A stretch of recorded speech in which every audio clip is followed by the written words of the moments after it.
Hi guys, today we'll be looking at my Ferrari 458 Italia and just a quick look around at our newly done garage. Same garage that the Bentley was in, not the one that the 430 Spider was in. We still have both of those cars. That thing might look familiar. I know for a fact that was not changed, and I think you could probably catch a glimpse of it at the entrance of the Bentley video. Once again, I haven't filmed in a year, so everything is, of course, going to be a little different. That was a terrible garage, and a Bentley was in it, and it was a disgrace. So, decided to spend some money and get a new garage. Get the garage redone because it was just ridiculous. But this is why we're here.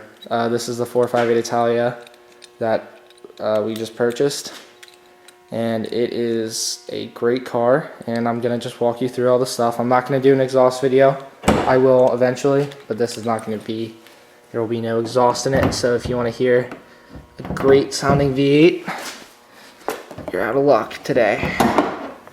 This is the boot. I don't know why I opened it, just to show you something. It's pretty cool. It's got a decent amount of storage. I mean, for a supercar, it's not half bad. You really got to shove this down to get it shut. It's so hard to throw something down on something, to slam something on such a beautiful car. That is a front splitter, and these things actually flex with the air. I can flex them a little bit. I don't want to do anything to it, but yeah, you can flex them a little bit. It's a Ferrari symbol, which is actually not in there. It just comes out actually. Kind of cool.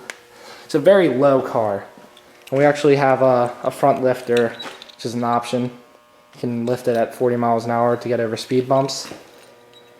Optional shields, but most people do get them because I think they know that they look good and everybody should have them. These are Pirelli P0s. I believe these are, I have no idea, 18, 20-inch rims, something around there. I don't know much about wheels. I do know that these are carbon ceramic brakes, which come standard on the 458 Italia. Those are red brake calipers. These are powdered wheels. I don't know. I forget what they are, but they're cool. They're a dark gray color. And then we have these red hubcaps, which are not custom. Though you never see them, they are an option. And I'm surprised more Ferrari owners don't get them. I guess they're kind of risky, but they turned out great for this car. Let's go around back. You got that awesome triple exhaust, kind of a tribute to the F40, the great F40. And let's open the engine. This is a 4.5 liter V8 engine producing 557 brake horsepower. It revs up to 9,000 RPM, which is pretty damn high. Helps the car get from 0 to 60 in just over 3 seconds. And I believe the top speed is between 200 and like 204 miles an hour. You can never be 100% on those things. Ferrari claims, I think, 202. I think people have gotten it up to 204 on pretty accurate systems. So, yeah, who knows? It can be down to the wind. Miles an hour. I have to close this properly. You really have to slam it, which is hard to do. Oh, that hurts. But it's okay, or they wouldn't have made it that way. Yeah, once again, it's a very low car. You have those Venturi wind tunnels, which are really cool. You put those on, I think, starting with the 430, and they've really just adapted. They are great things. They help this car have even more downforce and more grip, and it's really what makes this car such a high-performance vehicle, and just makes Ferrari stand out from the rest of the game. They are extremely aerodynamic cars. So let's get into the interior, which is the cool bit. We got a red interior in this car, which I think came out great. We didn't go with the red wheel. I wanted to kind of go with the red wheel. In the end, I thought about it, and I don't know. Maybe we should have gone with it. I don't really care. Black wheel looks pretty damn good, in my opinion. We have the Daytona seats with black straps. not Alcantara. I love the horse. Love how it stands out. It's not in most cars in most Ferraris you'll see it's the same. You can't even really see it because it's the same color as the leather, but it's an option to get it contrasting. I think in the end that was a good decision. And on the outside you might have noticed we don't have any carbon fiber, but in here certainly is a different story. I believe every carbon fiber option possible in the interiors on this car, up to even that little bit right there.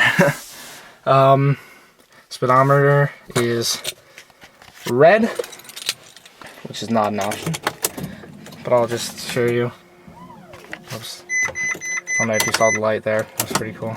You have the LEDs up here, which are only on the car if you get the carbon fiber package around the wheel.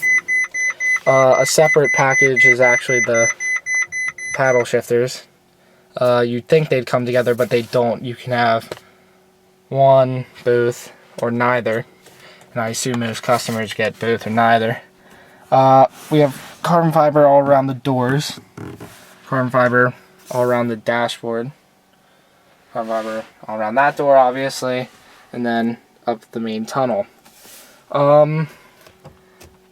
It's a pretty confusing car to get used to.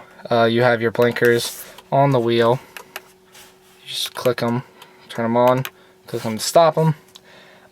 This is some suspension thing that when you go over bumpy surface to kind of smooth out the ride, you hit that, and it's similar to the Audi system where the iron filings kind of like magnetize or something, and they firm up the suspension. I don't really know. I'm not an expert on that kind of stuff. Here are your high beams, start engine button. I'm going to do an exhaust video later, so I'm not going to hit that. The Manatino switch, which you can have in wet, which is for road use when it's wet outside. Sport, which is basically what most people have known. Race, which is more harder sport, I guess. CT off, which is traction control off. And you hold it over here, that buzzer will go off, and the light will illuminate, letting you know that all driver aids are off. This is for the windshield, some other things. I'm still getting used to the car, so please don't bash me in the comments. Here's a climate control.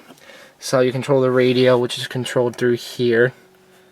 It's really confusing. If you control the radio through here, the speedometer will actually shift to this side of the dashboard.